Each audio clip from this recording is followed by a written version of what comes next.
겸손하고 겸손하니 나의 무게를 메고 내게 배우라. 그리하면 너의 마음이 힘을 얻으리니. 아멘.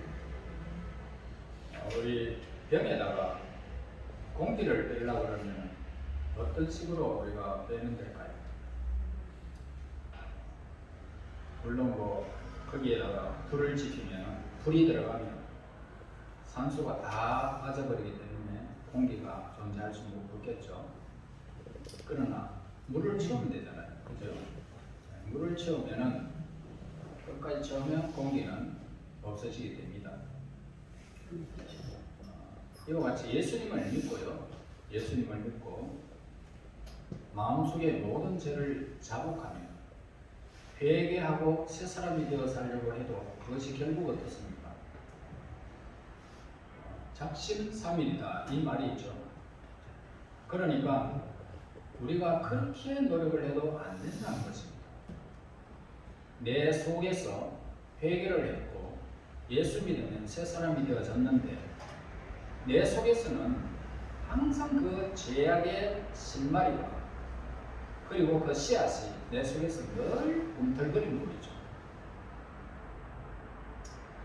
그래서 마음을 깨끗이 비우기는 하지만 그 안에 다른 어떤 것을 채우지 않았기 때문에 우리는 또 내 삶에서 늘 더러운 그런 죄악들이 살아 움직이게 됩니다.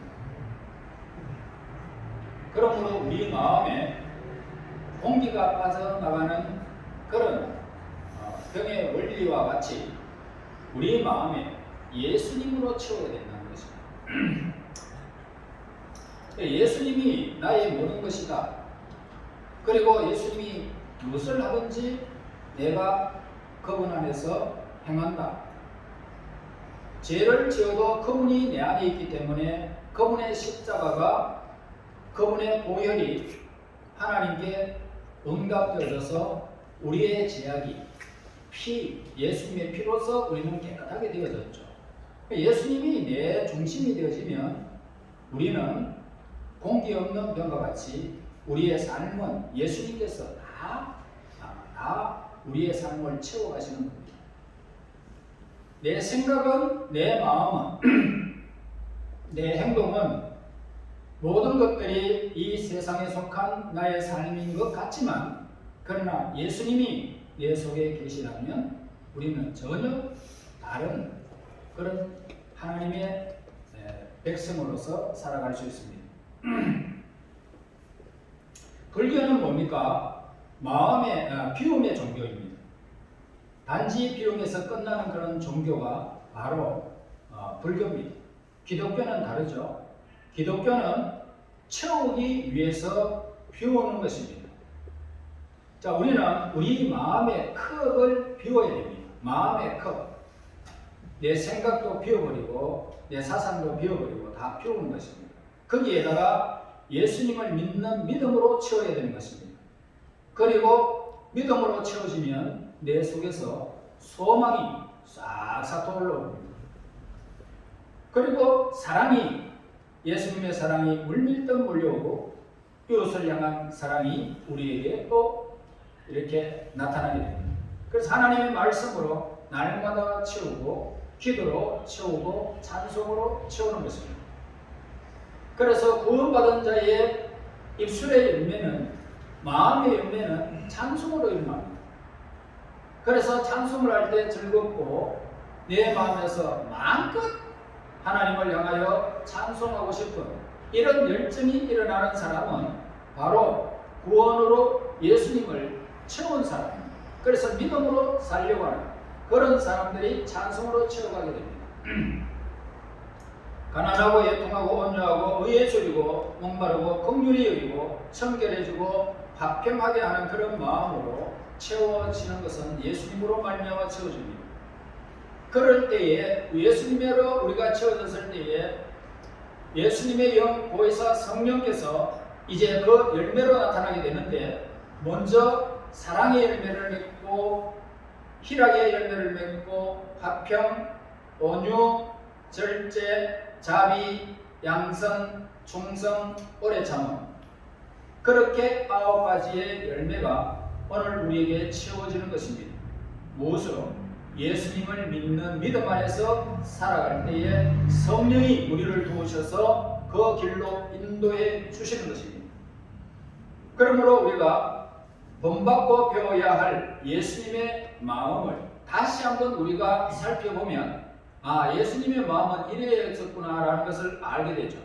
그래서 예수님은 낮고 천한 그런 짐승의 구유에 태어나셨습니다. 그리고 예수님께서는 제자들의 발을 씻기셨습니다. 세례 요한에게도 세례를 받으셨습니다. 세례 요한 또한 곧 내 뒤에 오시는 그이라 나는 그의 신발끈을 풀기도 감당하지 못하겠노라 하더라. 그러면서 예수님 앞에 그는 겸손한 그런 자세를 취하는 것을 보게 됩니다. 또 한 거는 그분은 다시 예수님의 그 메시아는 흥하여야 되겠고 나는 쇠하여야 하리라 그렇게 고백을 했습니다. 그래서 그는 예수님 앞에서 온전히 낮아짐을 보게 됩니다. 그래서 예수님 말씀합니다. 인자에 온 것은 섬김을 받으려 함이 아니라 도리어 섬기려 하고 자기 목숨을 많은 사람의 대속물로 주려 함이니라. 사도 바울은 육체적으로 자랑할 만한 것이 많은 사람이었습니다.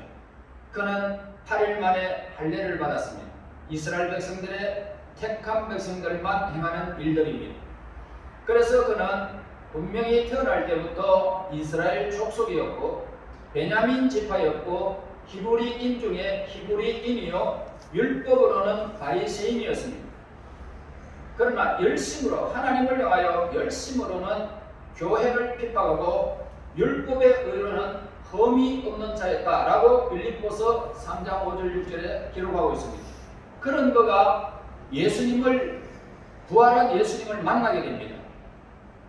그래서 예수님을 믿고 그의 삶은 변화되어졌습니다. 그런데 그가 믿음이 성숙할수록 바울은 점점 더 겸손한 모습을 보게 되는데 처음에는 그는 고린도전서 15장 9절에서 나는 사도 중에 가장 작은 자라 나는 하나님의 교회를 핍박하였으므로 사도라 칭함받기를 감당하지 못하겠노라 라고 했습니다. 그런데 얼마 지나지 않아서 그는 모든 성도 중에 지극히 작은 자보다 더 작은 나에게 이 은혜를 주신 것은 청량할 수 없는 그리스도의 풍성함을 이방인에게 전하게 하셨다라고 그렇게 고백하였습니다. 그리고 더 지나서 그는 죄인 중에 나는 괴수다 라고 디모데전서 1장 15절에서 기록을 하고 있습니다. 즉 세월이 지나갈수록 그는 더 겸손해지고 신앙 연륜이 깊어질수록 더욱더 낮아지는 모습을 보게 됩니다. 여러분, 천국에 가까이 온 죽음을 바로 앞에 둔 사람들의 이구동성은 이 세상에 내 육체는 보잘것없다는 것을 고백하는 사람들이 대다수입니다. 왜냐하면 천사들의 밭들에서 이미 그의 영혼이 올라갔다 내려갔다는 그 과정에서 자기 육체를 보았기 때문입니다. 그런데 오늘날 이 교회에서 신앙생활을 많이 하면 할수록 더 높아지려고 하는 사람들이 많이 있습니다. 교회의 주인은 예수님이신데 자기가 주인 노릇을 하려는 그런 목사들이 많고 장로들이 있습니다. 심지어 교회 안에서 주도권을 행사하려고 목사와 장로 간에 싸움을 한다고 합니다. 하나님의 자리를 스스로 차지하려고 하는 그런 마귀적인 행동인 걸 우리에게 가르쳐 줍니다. 그러므로 교회의 진정한 주인은 예수님을 우리 주인으로 모시려면 교회 민주주의가 이루어져야 됩니다. 그래서 성도 모두는 평등합니다. 누가 직분이 있든 없든 간에 모두가 평등합니다. 여기에 높낮이를 둬서는 안 되는 것입니다. 그래서 유일 목사나 장로나 한 번 선출되었다고 그렇게 자기 것까지 하는 것이 아니라 재신임 투표도 우리가 또 어떻게 한 번씩 하면은 그거 바람직하지 않겠나 그렇게 보아집니다. 베드로전서 5장 5절에서 6절 말씀을 봅니다. 젊은 자들아, 이와 같이 장로들에게 순종하고 다 서로 겸손으로 허리를 동이라. 하나님은 교만한 자를 대적하시되 겸손한 자들에게는 은혜를 주시느니라. 그러므로 하나님이 능하신 손 아래서 겸손하라. 때가 되면 너희를 높이리라 라고 하셨습니다. 그러므로 우리가 하나님 앞에 높아져야 되고, 하나님이 높일 때에 우리를 낮추지 못할 것이고, 우리가 교만하면 낮아지는데 사람이 아무리 높아지려고 해도 그때는 높아지지 않습니다. 그러므로 교만은 패망의 선봉이라고 말씀합니다. 그리고 겸손은 종기의 앞잡이라고 말합니다. 또한 잠언 22장 4절에서 겸손과 유화를 경외함의 보상은 재물과 영광과 생명이다 라고 하였습니다. 빌립보서 2장 5절 8절에서 너희 안에 이 마음을 품으라. 곧 그리스도 예수의 마음이니 그는 근본 하나님의 본체이시나 하나님과 동등됨을 취할 것으로 여기지 아니하시고 오히려 자기를 비워 종의 형체를 가지사 사람들과 같이 되셨고 사람의 모양으로 나타나서 자기를 낮추시고 죽기까지 복종하셨으니 그 십자가에 죽으십니다. 누가복음 3장 38절에서 44절에 이렇게 그 내용들을 보게 되면 광야에서 예수님께서 40일 금식기도 하게 됩니다. 그리고 금식기도를 마치신 예수님께서는 몸이 아직 완전히 회복되지도 않으셨는데 본격적인 그런 사역을 시작하는 것을 보게 됩니다. 갈릴리의 여러 마을을 거쳐서 가버나움에 이르신 예수님께서는 안식일에 회당에서 가르치시고 더러운 귀신들을 이렇게 물리치고 고치시는 모습을 보게 되고, 이어서 심한 열병을 앓던 시몬 베드로의 장모를 고치시게 됩니다. 예수님의 본이 있는 이 말씀의 능력과 치유의 능력은 삽시간에 사방으로 퍼져 해질 무렵에는 예수님의 주위에 온갖 병자들로 힘내서 인산인해를 이루게 되어졌습니다. 이때는 이미 예수께서 하루 종일 수고로 인해서 심신이 아주 지친 때였습니다. 하지만 예수님께서는 끝까지 모든 병자들을 기쁘게 맞이하면서 일일이 그들의 몸 위에 손을 얹으시면서 고쳐 주었습니다. 말씀으로도 그들을 고칠 수 있는 능력이 있으신 창조주 하나님이시지만 누구도 돌려보내지 않으시고 한 사람 한 사람 아픈 부위를 만져주시면서 고쳐주셨습니다. 죄인이라 불리는 그들을 향한 예수님의 마음에 느껴지는 그런 장면들을 우리는 그곳에서 발견하게 됩니다. 그래서 예수님에게는 이처럼 긍휼히 여기시는 그런 마음이 있었던 것입니다.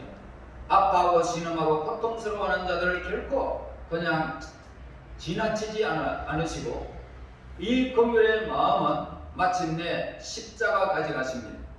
그래서 십자가에 가서 죽기까지 하나님 앞에 복종하는 모습을 보게 됩니다. 하나님, 이 십자가를 지는 것이 옮기시면 안 될까요? 이거 말고 다른 것 없습니까? 하나님 앞에 물어보았을 때 하나님은 그대로 그 십자가를 지는 것이 하나님의 뜻임을 밝히게 됩니다. 그럴 때 예수님은 나의 원대로 마옵시고 아버지의 뜻대로 되어지기를 원합니다. 그러면서 십자가를 예수님은 지셨습니다. 그 물 한 방울 피 한 방울까지 다 흘리시면서 다 이루었다 하실 때에 예수님은 운명하셨습니다. 완전히 운명하신 것은 우리의 죄의 삭을 완전히 지불했다는 거죠. 그러면서 죄의 삭은 이미 다 이루었다 라고 하시면서 믿는 우리에게 구원을 완성시켜 주셨습니다. 그분의 끝없는 이 사랑을 다시 한번 발견할 수 있습니다. 우리 인생에 있어서 가장 중요한 것이 있다면 통장 잔고가 결코 아닙니다. 얼마나 많은 상을 받았는가 결코 아니죠. 얼마나 많은 목적을 달성했는가 그것도 아닙니다. 중요한 것은 바로 나는 과연 얼마나 많은 사랑을 이렇게 나누면서 살았는가. 이거 굉장히 중요한 것입니다. 내가 사랑을 받지 않고는 다른 사람에게 사랑을 전달할 수가 없습니다. 내가 예수님의 사랑을 받았다면 많은 사람들에게 사랑을 나눌 수 있는 그런 모든 그릇들이 채워지게 됩니다. 이런 글이 있습니다. 오늘날은 해가 지고 난 다음 내가 가게 될 아름다운 나라를 생각해 본다. 내 옆을 지키시는 그분의 크신 은총을 받을 때 내 관에는 별이 하나라도 있을 것인가? 저녁에 해가 지고 났을 때에 내 관에는 별이 하나라도 있을 것인가? 평온의 큰 저택에서 축복받고 잠겼을 때 내 관에는 별이 하나 있을 것인가? 여러분, 우리 믿는 사람들은 하나님 앞에 상급받는 것을 기억하면서 내 삶을 채워가야 할 것입니다. 나만을 위해 살지 않는 그런 하나님께서 주신 이 사회에 내 삶이 나만의 삶이 아니라 이웃의 삶, 하나님의 영광을 위한 삶, 이것이 우리의 목표가 되어져야 할 것입니다. 이것이 바로 하나님께서 약속하시고 예수님께서 우리에게 말씀하신 이 모든 것을 그 나라와 그 일을 구하면 내가 다 채워주겠다 라고 말씀하신 것을 우리는 꼭 기억해야 됩니다.